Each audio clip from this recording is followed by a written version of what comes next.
اعوذ باللہ من الشیطان الرجیم، بسم اللہ الرحمن الرحیم۔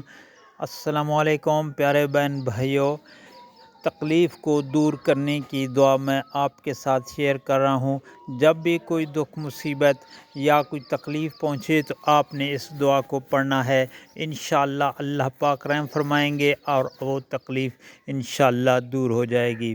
سیدہ عائشہ رضی اللہ تعالی عنہ بیان کرتی ہیں، جب ہم میں سے کوئی شخص بیمار ہوتا تو رسول اللہ صلی اللہ علیہ وآلہ وسلم اس کے متاثرہ حصے پر اپنا دایاں ہاتھ پھیرتے، پھر فرماتے بسم اللہ الرحمن الرحیم، اذہب الباس رب الناس واشف انت الشافی لا شفاء الا شفاؤک شفاء لا یغادر سقما، اذہب الباس رب الناس واشف انت الشافی لا شفاء الا شفاؤک شفاء لا یغادر سقما۔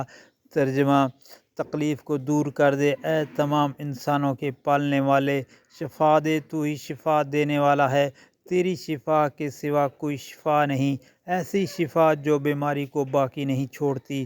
اللہ پاک سے دعا ہے عمل کرنے کی توفیق عطا فرمائے، آمین یا رب العالمین۔